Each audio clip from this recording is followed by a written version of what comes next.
ইকরা কিতাব আল্লাহ, জেনে নিন কোরআন শেখার সহজ উপায়। আসসালামু আলাইকুম ওয়া রাহমাতুল্লাহি ওয়া বারাকাতুহু। আলহামদুলিল্লাহিল্লাযী কাররামাল ইনসানা বিল কোরআনিল আযীম। ওয়াসসালাতু ওয়াসসালামু আলা মুহাম্মদ সাল্লাল্লাহু আলাইহি ওয়াসাল্লাম হুয়া খুলুকিন আযীম ওয়া আলা আলিহি ওয়া আসহাবিহি আজমাইন। বিশ্বময় কোরআন শিক্ষার এই অনন্য আয়োজন প্যান ভিশনের অনেক প্রচেষ্টা এবং ভালোবাসা দিয়ে সাজানো কোরআন শেখার সহজ উপায়ে যারা ইতিমধ্যে কোরআন শেখার জন্য নিজেদেরকে সম্পৃক্ত করেছেন, সকলকে আন্তরিক মোবারকবাদ এবং কোরআন সবকের এই বরকতময় আজকের আয়োজনে উষ্ণ অভিনন্দন এবং হৃদয় নিংড়ানো ভালোবাসা ও শুভেচ্ছা। সম্মানিত শিক্ষার্থী ভাই বোনেরা, আপনারা বলতে পারেন, ওস্তাদজি আমরা কোরআন পড়ব কিভাবে? এতদিন পর্যন্ত আপনারা কোরআনই পড়েছেন, এতদিন কোরআন পড়েছেন, আপনি বুঝেন নাই। কিন্তু আমি ঠিকই আস্তে আস্তে করে আপনাদেরকে কোরআনের ম্যাটার দিয়েই পড়িয়েছি। আগের পড়াগুলো আপনি কিভাবে বুঝতে পেরেছেন সেটাই হচ্ছে মৌলিক বিষয়। আমরা শিখেছি, মাত শিখেছি, মনে আছে? জের জবর পেশ, অর্থাৎ খারাজের খারা জবর উল্টা পেশ থাকলে একালিপ টেনে বলতে হয় কোনো হরফে থাকলে। এরপরে এই চিহ্নটি যদি থাকে তাহলে সেটাকে 4 আলিপ টেনে বলতে হয়, এই চিহ্নটা থাকলে 3 আলিপ টেনে বলতে হয়। এটা মাদের চিহ্ন, এই চিহ্নটা হলেই 3 আলিপ টানবেন, শুধু এতটুকু মনে রাখেন। তার কারণ মাদ যে প্রকার আছে এগুলো যদি জানাতে যাই তাহলে আপনারা আর কোরআন শিক্ষার জন্য অনেকে বিব্রত হবেন। আমি চাচ্ছি যারা একেবারে জেনারেল শিক্ষিত মানুষ কিংবা যারা কোরআন শিখতে ভয় পাচ্ছেন অথবা ভুলে গেছেন তাদেরকে শুধু সিম্বলটা মনে রাখেন। এটা 3 আলিপ টান, এটা 4 আলিপ টান, শেষ। খারাজের খারা জবর উল্টা পেশ 1 আলিপ টান।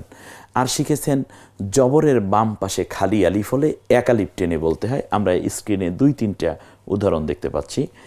এরপরে আপনারা শিখেছেন জেরের বাম পাশে যজমলা ইয়া, জেরের বাম পাশে যজমলা মানে হচ্ছে যে সাকিন যে অক্ষরটা হবে, যে যজমলা ইয়া, যেটা এই যজমলা ইয়াটা হলে 1 আলিপ টেনে বলতে হয়। এরকম 2-3টা উদাহরণ আমরা দেখতে পাচ্ছি। এরপরে হচ্ছে পেশের বাম পাশে যজমলা ওয়া, এটা হলেও 1 আলিপ টেনে বলতে হয়। এখন আমি আপনাদের খেদমতে সোজা চলে যাচ্ছি কোরআনেরই কিছু আয়াত নিয়ে, তারপরে আমরা সবক অনুষ্ঠানে চলে যাব ইনশাআল্লাহ বিমাশিয়াতিল্লাহ। দেখুন তো স্ক্রিনে মূলত 6টা শব্দ এসেছে, 6টি বাক্যই আমি যদি বলি অসুবিধা নেই। আপনার ডান পাশে রয়েছে আরবি, বাম পাশে রয়েছে বাংলা। আরবির ঠিক উচ্চারণটা বাংলায় আছে, কিন্তু বাংলায় এলোমেলো করে দেয়া আছে। এখন আপনার কাজ হচ্ছে ওই আরবিটা পড়ে বাংলাটা পড়ে মিল করা, রেখা টেনে। প্রথম যে উপরে যে শব্দটা আমরা দেখতে পাচ্ছি সেটা হচ্ছে রব্বায়ানি সগীরা। খেয়াল করেছেন কিনা? রব্বায়ানি সগীরা। আমরা খুব সম্ভব আজকের ক্লাসের শেষ দিকে অথবা আগামী ক্লাসে ইনশাল্লাহ আগামী পর্বে আমরা দেখব যে ওয়াকফের হালতে মানে থেমে যাওয়ার জায়গায় কিভাবে মদ হয়। তাহলে ভেতরের যেই পড়া যেটা আছে এটার মাদ আমরা শিখে ফেলেছি। এরপরে আলিফ লাম মিম ইয়াসিন, ইয়াসিন খলাকল ইনসানা, একটু খেয়াল করেন। এরপরে জা আল হক বিমা উনজিলা ইলাইক, এ পর্যন্ত আছে।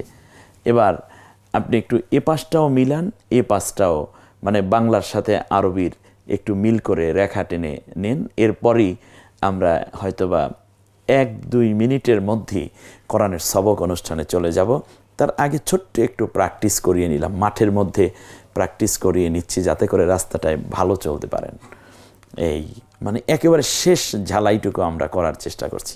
এরপরে আমরা চলে আসছি, আসুন আল্লাহর কালাম কোরআনুল হাকিম তিলাওয়াত করি। তিলাওয়াতের ক্ষেত্রে সর্বপ্রথম যেই বিষয়টা আপনি খেয়াল রাখবেন সেটা হচ্ছে আপনি সারা জীবন কোরআন পড়তে পারেননি, আজকে আপনি একটি আয়াত মাত্র তেলাওয়াত করুন, আপনি সফল। কালকে 2টো আয়াত তেলাওয়াত হবে, পরের দিন 3টি আয়াত তেলাওয়াত হবে। এমনি করে করে এক পারা না হয় আস্তে আস্তে পড়বেন, দ্বিতীয় পারা না হয় আস্তে আস্তে পড়বেন, এরপরে দেখবেন আস্তে আস্তে আপনি ভালো চলতে পারছেন। প্রথমবারে তো 3rd গিয়ারে কেউ যেতে পারেন। এই পৃথিবীতে নবীজি সাল্লাল্লাহু আলাইহি ওয়াসাল্লাম, যিনি বিশ্বজাহানের শ্রেষ্ঠতম মানব, যাকে আল্লাহ নিজে সরাসরি শিখিয়েছেন, সানুকরিউকা ফালা তানসা, আমি আপনাকে শেখাবো। পৃথিবীর কোনো শিক্ষক, মানুষকে আল্লাহ তাআলা নবীর কোনো শিক্ষক বানালেন না, তাহলে নবীর সম্মান কমে যাবে। এজন্য আল্লাহ সরাসরি শিক্ষকতার দায়িত্ব নিয়ে নবীকে পড়াচ্ছেন। জিবরিল আলাইহিস সালাম নিয়ে আসলেন নবী 4 বারই ফিরিয়ে দিলেন, মা আনা লিকারি, 3 বার বলেন মা আনা লিকারি, আমি পড়তে পারি না, মা আনা লিকারি, আমি পড়তে পারি না, মা আনা লিকারি, আমি মুহাম্মদ সাল্লাল্লাহু আলাইহি ইসলামের মতো মহামানব বলছেন আমি পড়তে পারছি না। তুমি আমাকে পড়াইতে চাও, আমি পড়তে পারছি না। তুমি আমাকে বলতে বলো, আমি তো পড়তে পারছি না। পড়তে বলছো, পড়তে পারছি না।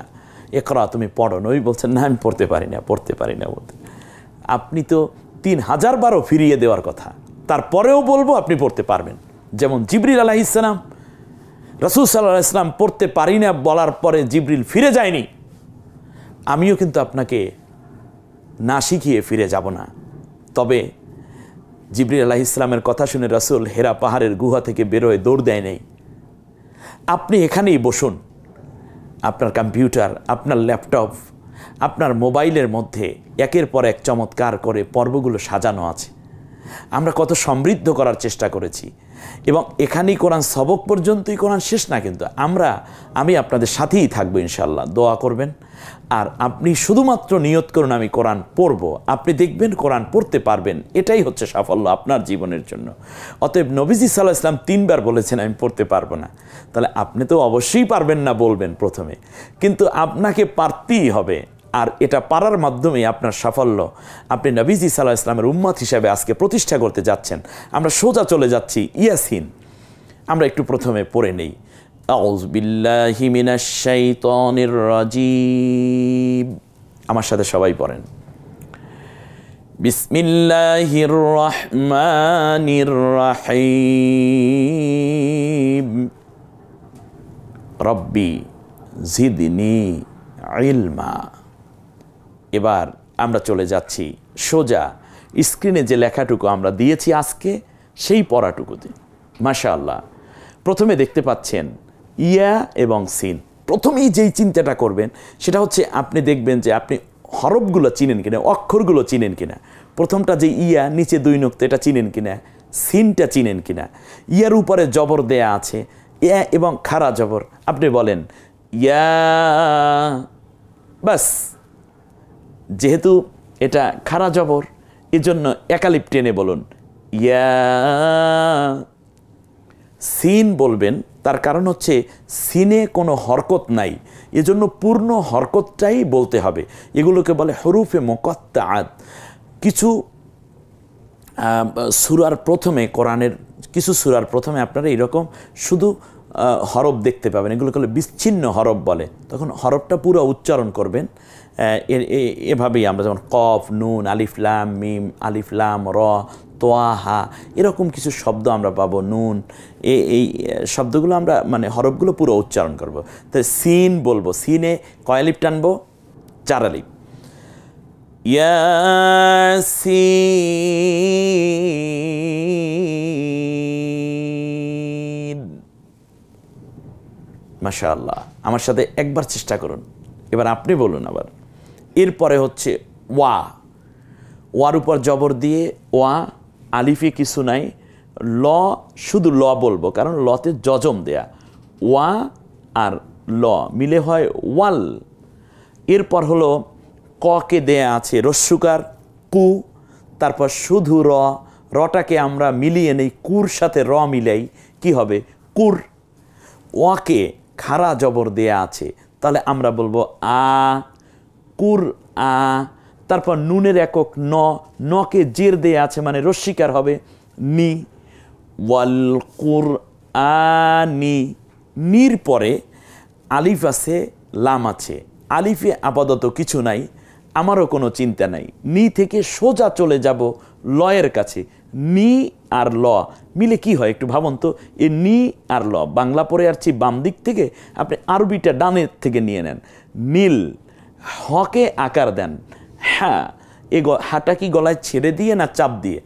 এখন মনে আনতে হবে, কিন্তু এখন বলতে হবে হ্যাঁ গলায় চাপ দিয়ে, হ্যাঁ। তারপরে হচ্ছে ক, ককে রস্যিকা দিলে কি হয়? কি, হ্যাঁ কি, জেরের পরে ইয়া সাকিন, আমি একালিপ টেনে বলবো। এই যে গত ক্লাসেই পড়িয়েছি, গত পর্বে। কি, তারপর শুধু ম, তার কারণ শেষাক্ষরে, একটু মনে রাখেন, শেষাক্ষর মানে আমরা এখান থামবো। শেষাক্ষরে যদি দুই জের, দুই পেশ কিংবা এক জবর, এক জের, এক পেশ থাকে, তাহলে ওই হরফটার একক উচ্চারণ করে ফেলতে হয়।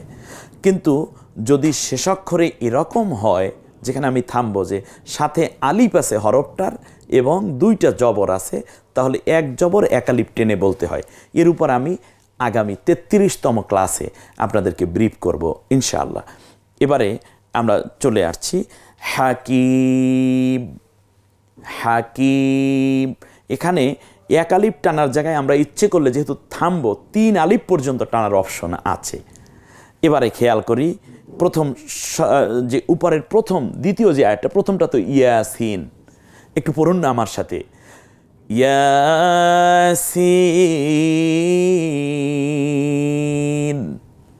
রাসূল সাল্লাল্লাহু আলাইহি ওয়াসাল্লামের এক নাম হচ্ছে ইয়াসিন, এজন্য আমরা সাল্লাল্লাহু আলাইহি ওয়াসাল্লাম বলবো। ওয়াল, ওয়াল মিলান, ওয়াল ভাগ ভাগ করে পড়ুন, ওয়াল সিলেবল একেবারে ভাগ করে করে, ওয়াল কুর, আ নি, নির পরে শুধু ল, এখান থেকে মিলিয়ে নেন, নীল, হা কিম, ওয়াল কুরআনিল হাকিম।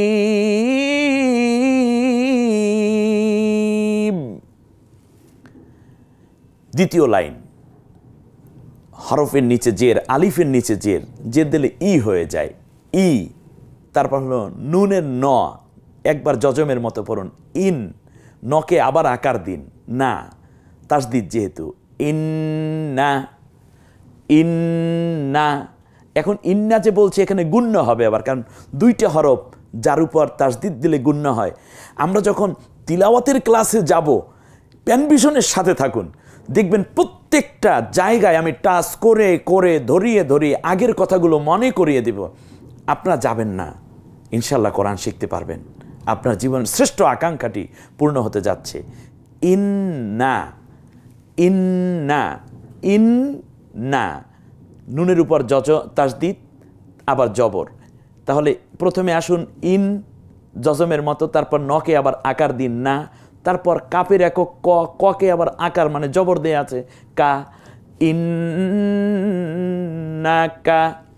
এরপর হচ্ছে লা, লকে আকার দিলে লা, মকে রস্যিকার মি, নকে আকার না, লামিনা, লামিনা। হরকতের উচ্চারণ তাড়াতাড়ি করিতে হয়, লামিনা। নার পরে আলিফ আছে, লাম আছে, আলিফে কিছু নাই, আমারও কোনো চিন্তা নেই। এই শব্দটা খুব মনে রাখতে হবে, স্লোগানটা, ছন্দটা। আলিফে কিছু নাই, আমারও কোনো চিন্তা নাই, ল, শুধু লটা বলেন, লামি না, নার পরে শুধু ল মিলে কি হবে? নাল। মকে রস্যুকার দেন, মিমের একক ম, তাতে পেশ, মু, শুধু র, মু আর র মিলে কি হয়? মুর। তারপরে ছকে আকার, লকে রস্যিকার, মানে লামের একক ল, তাতে রস্যিকার মানে জের দিয়েছি, মুর সা লি, লি, লির পরে ইয়া সাকিন। দেখুন, জেরের পরে জজমালা ইয়া, অর্থাৎ ইয়া সাকিন হলে, জজমালা ইয়া হলে একালিপ টেনে বলতে হয়, তারপর নকে আকার, মুরসালিন, ইন্নাকা লামিনাল মুরসালিন। আ, লা, ইয়াই কিছু নাই, আমারও কোনো চিন্তা নেই, একালিপ টান হবে, লা। আলা, সি, র, তিম, তাসদিদের আগে দুই জের থাকলে, তানবিন থাকলে একটা নিয়ে বলতে হয়, তিন না বলে তিম মু, তিম মু, একসাথে মিলিয়ে নেন। তারপর শুধু স, মুস, ততে আকার, কফে ইয়া, কফের নিচে জের, কফের একক ক, তাতে জে দিলে কি হয়, জেরের পরে ইয়া সাকিন, একালিপ টেনে বলুন, তারপর শুধু ম পড়ুন, কারণ থামলে এটা মিমের 2 জের থাকলেও 2 পেশ থাকলেও এটা শুধু ম হয়ে যাবে। মুস্তাকিম, আলা সিরাতিম মুস্তাকিম,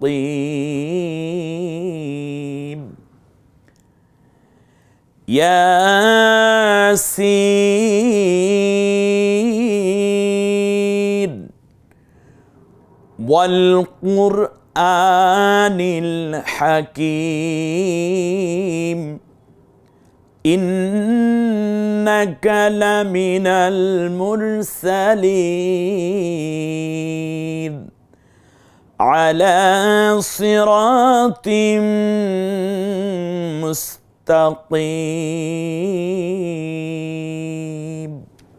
শুরু হয়ে গেল। বারবার তেলাওয়াত করুন, ফিরে ফিরে তেলাওয়াত। তেলাওয়াত মানে হচ্ছে বারবার আসতে হবে, ভেঙে ভেঙে একটু একটু করে তেলাওয়াত করুন। প্র্যাকটিক্যাল স্ক্রিনে দেখানো হবে, আর আপনার হাতের মোবাইল আর প্যানভিশন, কম্পিউটার, ল্যাপটপ তো আছেই, কোরআন তেলাওয়াত চলবে ইনশাআল্লাহ। থাকুন আমাদের সাথে, চলুন কোরআনের সাথে। আল্লাহ রব্বুল আলামিন এই আয়োজন কবুল করুন, নাজাতের ওসিলা হিসেবে আমাদেরকে আল্লাহ তাআলা আরও বেশি সম্পৃক্ত হওয়ার তৌফিক দিন। আমিন। আসসালামু আলাইকুম ওয়া রাহমাতুল্লাহি ওয়া বারাকাতুহু।